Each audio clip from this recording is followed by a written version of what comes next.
کہنے لگی میں پڑھانے تو نہیں لائی تھی، میں تو آپ کو رب کا ولی سمجھتی ہوں، میں تو نوکری کرانے لائی تھی، نوکری۔ حضرت انس بن مالک کہتے ہیں میری اماں بھی حضور کی بارگاہ میں دے گئی تھی، حضور کی بارگاہ میں۔ یہ نہیں کہا تھا کہ یا رسول اللہ پڑھا دیں، ہاں ہاں میں ذمہ داری سے بات کر رہا ہوں، یہ نہیں کہا تھا حضور مجاہد بنا دیں، یہ تھوڑی کہا تھا کہ یا رسول اللہ صلی اللہ تعالی علیہ وسلم سے مفسر، محدث، محقق، مفتی بنا دیں۔ حضرت انس کی اماں کہہ گئی تھی سونیا جب تک یہ رہے گا نا آپ کی نوکری کرے گا، یہ گھر کے کام کاج کرے گا، ڈیوٹی کرے گا، حضور یہ آپ کی نوکری کرے گا۔ تو میرے محبوب نے پھر دعا کر دی، اللہ اسے برکت عطا فرما۔ تم سمجھتا ہے خدمت والا خالی رہ جاتا ہے؟ جتنا ذائقہ خدمت والے کو ملتا ہے، جو اس کے نصیب میں آتا ہے، وہ کسی کا نصیب کہاں بھائی۔ حضرت انس کہتے ہیں حضور نے دعا کر دی، برکت کی۔ مجھے تو کھیتی باڑی آتی بھی نہیں تھی، پر لوگوں کے باغ میں سال میں ایک دفعہ پھل لگتا تھا، میرے باغ میں 2 دفعہ لگتا تھا۔ حضور نے دعا کر دی یا اللہ اسے اولاد دے۔ فرماتے ہیں میرے بیٹے، میرے پوتے، میرے نواسے، میری بیٹیاں، فرماتے ہیں میں زندہ ہوں اور میری 100 اولادیں موجود ہیں۔ پریشان ہو گیا 100 سن کے کہ بچے 2 ہی اچھے، 100 اولادیں میری موجود ہیں۔ حضرت انس بھی مولانا سردار احمد صاحب کے پاس نا چھوڑ گئی بچہ، کہنے لگی حضرت جی میں کو پڑھانے کے لیے تھوڑا چھوڑ گئی ہوں، میں تو اس لیے چھوڑ کے گئی ہوں کہ آپ مہربانی کریں، خدمت کرائیں۔ تو حضرت جی کہنے لگے کوئی ایسا کام ہی نہیں، خدمت والا کیا کراؤں؟ کہنے لگی پٹھے پوا لیا کرو جی۔ ان لڑ پیندے نے، کہنے نے بچے کام کر دیں مدرسے دا۔ حالانکہ اب کہاں بچے کام کرتے ہیں، اب تو گزر گیا دور، اب تو بچے کام کراتے ہیں۔ اب بچے بھی ناراض ہو رہے ہیں، گھور گھور کے دیکھ رہے ہیں۔ صحیح پہ رہا ہوں آپ کو، بچے کام کراتے ہیں، بچے کہاں کام کرتے ہیں۔ کہنے لگی یہ چارہ ڈالے کرے گا آپ کی بھینسوں کو۔ تو حضرت نے اس کو کہا کہ بی بی چارہ میری بھینسوں کو ڈالنے کے لیے میں نے بندہ رکھا ہوا ہے، تو جا لے جا۔ کہنے لگی ہاتھ باندھ کے حضور مہربانی کریں رکھ لیں، چارہ ڈالے گا۔ اور پتر توجہ سے چارہ ڈالنا حضرت کی بھینسوں کو۔ رونے لگی، حضرت نے رکھ لیا، مہینے کا خرچہ بھی دیتے۔ شام کو نا وہ سارا دن کام کرتا، شام کو آ کے پیروں میں بھی بیٹھ جاتا، حضرت جی لائیں تیل تھوڑا سا، پیر نہ دبا دوں۔ 8 سال ساتھ والے پڑھتے رہے، یہ بیچارہ نوکری کرتا رہا، میرا روپ بھی نہیں تے میرا رنگ بھی نہیں، اور مینو یار منان دا ٹنگ بھی نہیں۔ کبھی کبھی نا حضرت بلال حبشی فارغ ہوتے نا تو نبی پاک کی بارگاہ میں عرض کرتے حضور کوئی کام تو نہیں، سارے ہو گئے، حضور جاؤں ذرا، چلے جاتے۔ ایک دن سلمان فارسی کہنے لگے یا رسول اللہ یہ بلال کہاں جاتا ہے؟ فرمایا جا دیکھ کے تو آ۔ حضرت سلمان واپس آئے تو آ کے رونے لگے، کہنے لگے سونیا جب یہاں سے جاتا ہے نا تو جا کے سیدہ فاطمہ کی چکی پیسنی شروع کر دیتا، بی بی صاحبہ کے کام کرنے لگتا ہے، گھر میں جا کے اسنین کی ڈیوٹی کرتا ہے، وہاں بھی کام یہاں بھی کام۔ وہ چارہ ڈالتا رہا، اس نے چارہ ڈالا۔ حضرت محدث اعظم کی بھینسوں کو دستار فضیلت کا وقت آ گیا، سارے پگڑیاں سجا کے آ گئے، آج دستار ہوگی۔ یہ نہ پیچھے ہو کے بیٹھ گیا، چونکہ پڑھا ہی نہیں تھا تو دستار کاہے کی، دستار تو اس کی جو پڑھے گا، ہم نے تو پڑھا ہی نہیں، ہم نے تو یار پڑھا، گھر پڑھا، ڈیوٹی کری۔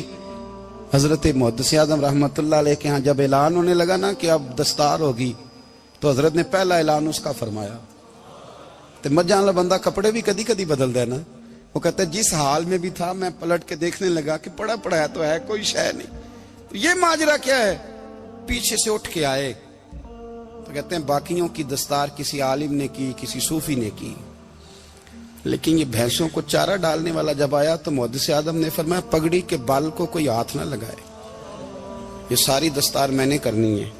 اور فرماتے ہیں حضرت بال بھی دیتے جاتے تھے اور آنسو بھی بہاتے جاتے تھے، ماتھا بھی چومتے تھے، اور فرماتے تھے دستار کے بعد چلا تو نہیں جائے گا یار، مجھے تو عبادت بھی نہیں رہ گئی، مجھے تو چابیوں کو بھی نہیں پتا کون سی کہاں رہتی ہے، جائے گا تو نہیں تو رو پڑا، کہنے لگا سونیا جائے تو وہ جس کے پلے کچھ ہے ہو، آتا جاتا تو ہے کچھ نہیں، مجھے کس نے رکھنا ہے، میں نے کہاں جانا ہے، ادھر کہاں تو ادھر ہی رہوں گا۔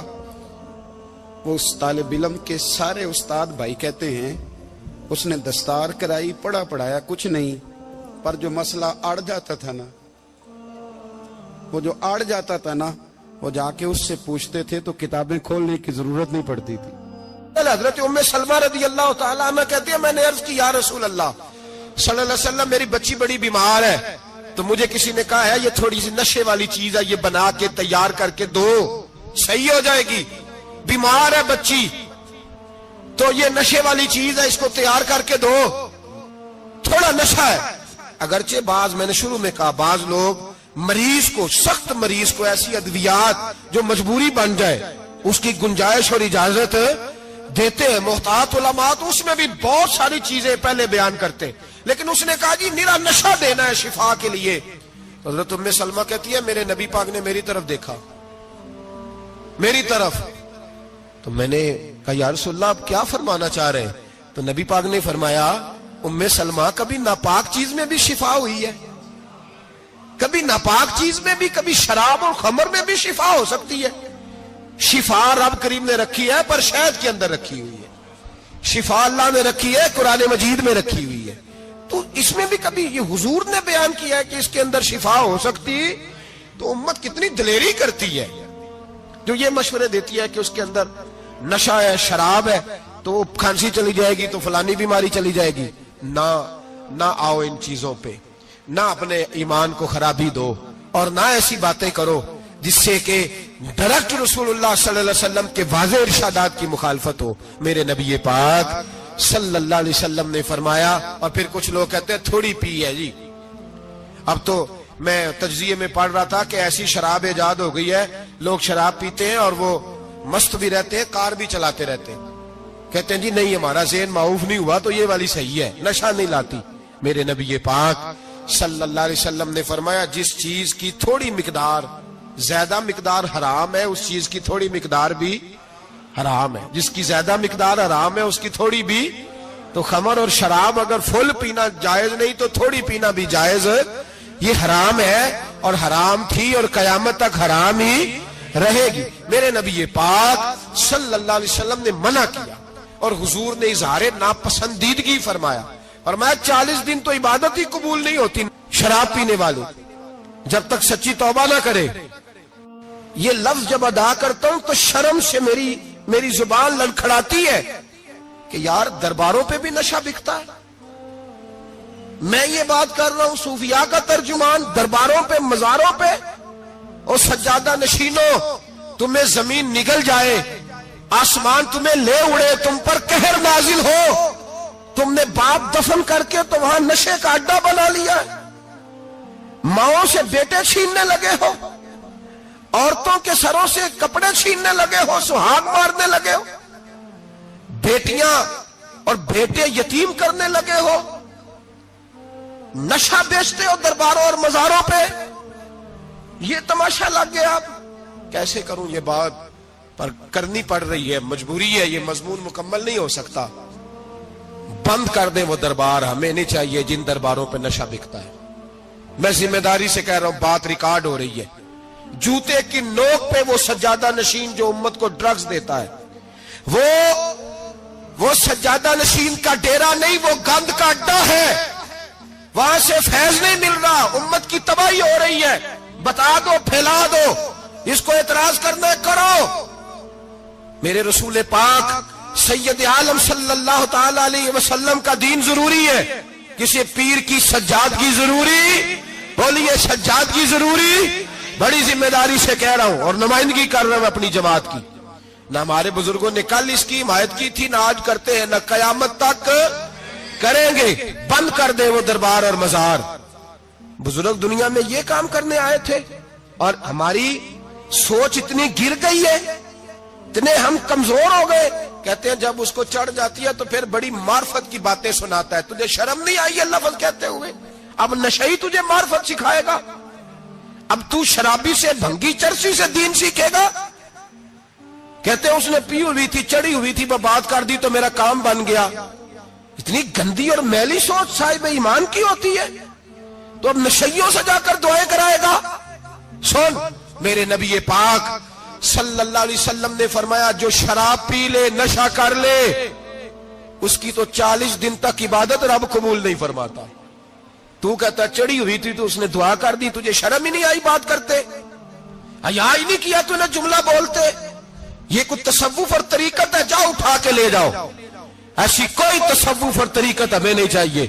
ہمیں وہ والی طریقہ چاہیے جس میں خدا کے قرآن کی بات ہوتی ہے اور محمد مصطفیٰ کے فرمان کی بات ہوتی ہے صلی اللہ علیہ وسلم. تو بھائی یاد رکھو یہ کوئی طریقہ نہیں. ایک مزار ہے, مجھے ایک صاحب کہنے لگے آ جائیں یہاں بھی فاتحہ پڑھیں. میں نے کہا یہاں کیا ہے؟ کہنے لگے تھے تو بابا جی نشہ وشا کرتے, پر اب سنا ہے لوگوں کی منتیں بڑی پوری ہوتی ہیں. مجھے جذبات بڑے کم آتے ہیں. میں نے اس آدمی کو گریبان سے پکڑ لی, میں کہ ادھر ہٹ, وہ تو نشہ کرتا تھا اور تو جاتا تھا, تیری یہ کیسے طاقت ہوئی؟ تو نے مجھے مشورہ دے دیا, تو ہمیں کمزور سمجھتا ہے؟ ہم کمزور ایمان کے لوگ ہیں, اور میں یہاں تجھے کہوں گا نہیں نہیں میں یہاں نہیں جاتا, میں وہاں جاتا ہوں. بالکل کوئی لگی لپٹی بات نہیں, کھری بات. تصوف وہ, دربار وہ جہاں قرآن پڑھا جائے اور رسول اللہ کی حدیث سکھائی جائے, باقی کوئی مطلب نہیں کسی قسم کا. میں داتا صاحب کبھی جاؤں نا جلسہ کرنے کسی کام سے, کسی تقریب میں, تو میں داتا صاحب کے مزار پہ نہیں جاتا. میں کہتا ہوں یار یہ یرانہ نہیں کہ بندہ کسی کام آیا تھا تو فاتحہ پڑھ لی, واپس چلو. گکھڑ سے اسپیشل آئیں گے داتا صاحب کے مزار پہ حاضری دیں, اور میرے سنگی گواہ ہیں کہ میں اسپیشل ٹائم نکال کے بہت سارے کام چھوڑ کے اسپیشل جاتا ہوں, اور میں مراد ماننے نہیں جاتا, میں داتا صاحب کا شکریہ ادا کر دے جاتا ہوں. میں ان سے کہتا ہوں حضور آپ کی مہربانی, آپ یہاں آئے تو ہمارے بڑے بھی رسول اللہ کے غلام بن گئے. میں تو سلام عقیدت پیش کرنے جاتا ہوں. ہم مزارات پر جانے کے قائل نہیں, بلکہ ہماری تو عقیدت کا درجہ ہی مکمل نہیں ہوتا جب تک ہم مزار پہ سلام نہ کریں. پر مزار داتا صاحب کا, مزار خواجہ معین الدین اجمیری کا, مزار غوث اعظم جیلانی کا, مزار محدث اعظم مولانا سردار احمد کا, مزار اولیاء کا, مزار میاں شیر محمد شرف پوری کا, مزار رب کریم کے بندوں کا. بھنگیوں چرسیوں کے مزار نہیں ہوتے, اور نام ان مزارات کے قائل ہے, بالکل قائل نہیں ہم. میں تھوڑے دن پہلے لاہور گیا تھا, تو میں کار میں میاں صاحب میاں شیر محمد شرف پوری کا ذکر کر رہا تھا. میں اپنے دوستوں سے کہہ رہا تھا یار بہت بڑا بابا ہوا ہے. تو مجھے کہنے لگی کرامت کیا ہے؟ میں نے کرامت یہ ہے کہ ساری زندگی سنت کا درس دیا ہے. تو مجھے کہنے لگے آپ کبھی گئے نہیں؟ میں نے کہا میں اسپیشل گیا تھا, اور تھوڑے دنوں کے بعد پروگرام بناؤں گا تو میں ساتھ لے کے جاؤں گا. ہم مزارات کے قائل ہیں, حاضریاں دیں گے مزاروں پہ, لیکن بھنگیوں چرسیوں کے مزاروں پر جانے کے قائل ہیں. زور سے بولے, یہاں جانے کے قائل ہیں. کوئی عقیدہ نہیں ہے ہمارا. نشہ بکے گا اب مزاروں پہ, اب یہ تصوف ہوگا وہاں, یہ طریقت ہوگی. اور ملت پر رحم کھاؤ خدا را. اگر تمہارے قومی ادارے کہتے ہیں رپورٹ کرنے والے کہ 70 لاکھ پاکستانی نشہ کرتا ہے, تو کیا تمہیں یہ نہیں پتا کہ نشہ بیچتا کون ہے؟ کیا تمہیں یہ نہیں پتا کہ ڈرگز کا کاروبار کون کرتا ہے؟ اگر تمہیں یہ پتا ہے تو کیا یہ خبر نہیں تمہیں کہ ان رگوں پر یہ خون اتارتا کون ہے؟ میں اپنے بزرگوں سے معذرت کے ساتھ, نشے کا آغاز, ناراض تو نہیں ہو جائیں گے بزرگ, نوجوانوں کو میں لتاڑ لیتا ہوں لیکن بزرگوں کی عزت کرنا سنت ہے. تو میں بزرگوں سے معذرت کے ساتھ, یہ یوں سمجھ لیے خوگرے حمد سے تھوڑا سا گلا بھی سن لے. نشہ سگریٹ سے شروع ہوتا ہے, سگریٹ سے. میں تمباکو کو حرام نہیں کہتا, یہ فتویٰ نہیں دے رہا. تمباکو کا حکم وہی ہے جو مولی کا ہے, جو کچے پیاز اور لہسن کا ہے, کہ آپ جب کھا لیتے ہیں تو منہ سے بدبو آتی ہے, تو آپ مسجد میں آئے تو آنے سے پہلے مسواک کریں, منہ صاف کریں, پھر آپ آ جائیں. تو جائز ہے, مکروہ ہے لیکن حرام ہے. لیکن تمباکو سے آگے جب حالات بڑھتے ہیں, تجزیہ نگاروں نے لکھا ہے کہ ہمارے پنجاب کے کچھ علاقوں میں اب سگریٹ سے نکال کے نا, پہلے بھی بھرتے تھے لوگ اس میں بڑا کچھ, اب پتہ ہے کہ نیا نشہ ایجاد کیا ہے. اب اس کے اندر چربی بھرتے ہیں اور چھپکلی کو مار کے, سکھا کے, خشک کر کے, اس کو پیس کے وہ ساتھ نشے کے ملاتے ہیں, اور اس کا حال یہ ہوتا ہے کہ آدمی کو زیادہ نشہ ہوتا ہے, اور کہتے ہیں وہ اتنا گند ہے کہ وہ آدمی کسی کو دانت بھی لگائے گا تو وہ بندہ بھی بیمار ہو جائے گا.